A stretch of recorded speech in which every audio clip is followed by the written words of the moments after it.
雪机车又夺冠了，雅马哈和杜卡迪打破脑袋也想不明白，张雪机车到底是怎么用819cc 三缸把雅马哈、杜卡迪两个大排王按在地上反复摩擦？不都说排量为王吗？排量越大，动力越强，跑得越快。怎么到了张雪这儿，排量最小的反倒冲得最猛？今天咱们拆开这台三缸发动机，看看到底赢在哪里。2026赛季 World SSP 的排量规则为4缸上限600cc， 3缸上限900cc， 双缸上限950cc。张雪这台819cc离3缸上限还差了81cc， 杜卡迪、雅马哈基本都是卡着上限做的，排量上人家没占便宜。规则对所有人都公平，真正不同的地方在发动机的设计思路上。懂点发动机的都知道，三缸机天生的痛点就是震动。3个气缸做工间隔120度，一阶惯性力能找平，2阶的压不住，转速越高抖得越厉害。所以雅马哈的3缸红线基本卡在13000转以内，再往上震动就控不住了。张雪的解决办法是加了2根对旋的平衡轴，补偿精度做到了3微米，大概是头发丝直径的1/20，算准每根轴的转角和配重，把3个缸产生的震动互相抵消掉，震动的问题解决了，高转潜力就得以释放。德比斯骑的赛道版红线能拉到15250转，连续半小时保持12000转以上，高负荷运转也扛得住。同样出一个弯，雅马哈、杜卡迪最多拉到10500转就得升档，怕拉缸停车。张雪这台能踩到14000转以上，多出来的3000多转空间，一个弯就能快出0点几秒。这也是为什么大家都说张雪机车弯道出弯非常快的原因。不知道的可以去看看米萨诺站第1场比赛，最后一个弯德比斯是怎样拿下75号夺冠的。第二个核心优势轻，这台发动机只有52公斤，比同级别机型轻了差不多30%。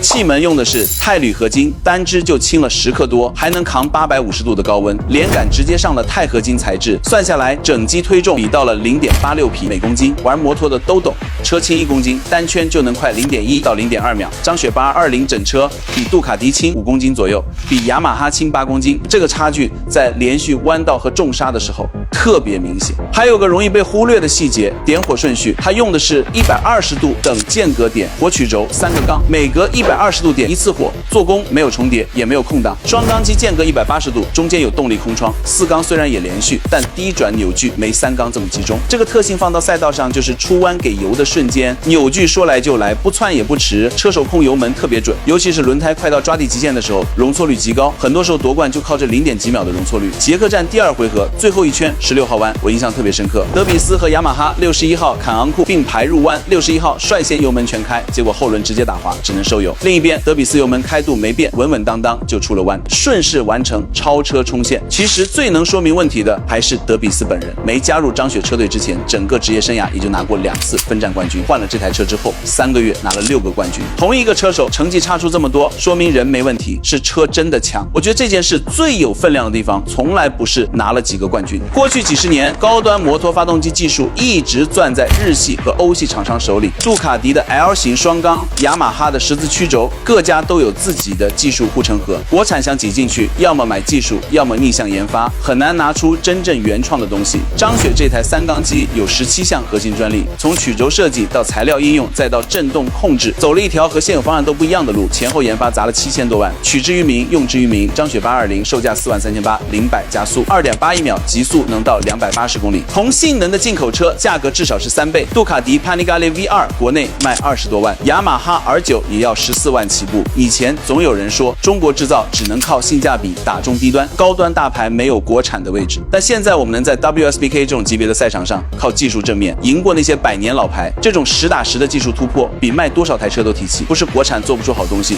只是我们需要一点时间和一群肯死磕的人。